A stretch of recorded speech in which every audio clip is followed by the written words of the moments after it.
Nora, tu fais quoi? Il y a de l'eau dans tout l'appart, là. Mais j'ai juste ouvert le robinet et d'un gris, un geyser, je sais pas quoi faire. Nora, Oui. c'est le Crédit Agricole. Pour vous rappeler qu'avec votre assurance habitation jeune à seulement 6 € par mois, vous êtes couvert en cas de dégâts des eaux. C'était qui, là? Le Crédit Agricole. Ah, du coup, tout va bien. La nouvelle assurance habitation jeune du Crédit Agricole, 6 € par mois, c'est tout. Contrat assuré par Pacifica, entreprise régie par le Code des assurances et distribué par votre caisse régionale de Crédit Agricole courtier en assurance. Tarif en vigueur au 1er janvier 2023. Conditions sur crédit-agricole.fr. L'info écho avec Capital. Le chiffre du jour, 79, c'est le nombre de communes du Grand Paris qui ont voté ce lundi de nouvelles mesures contre la pollution automobile. Toutes ces villes interdiront bientôt à la circulation les diesels immatriculés avant le 31 décembre 2000 et les véhicules essence de plus de 22 ans. La mesure prendra effet dès juillet 2019.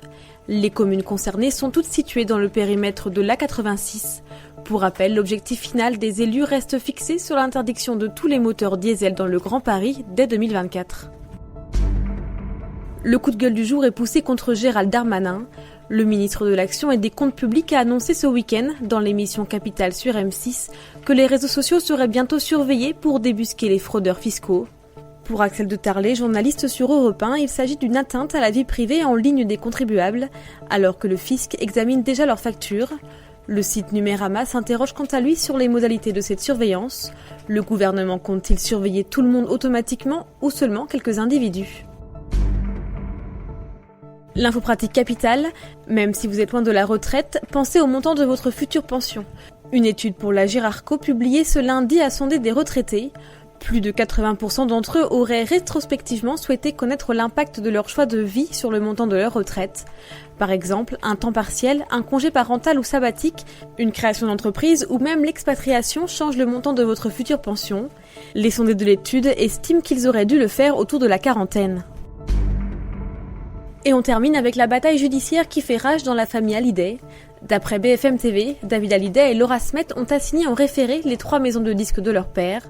Leur but est de faire geler 75% des royalties, les revenus liés aux ventes des disques et versés à l'artiste. Aujourd'hui, ils reviennent à Laetitia Hallyday et constituent sa principale source de revenus.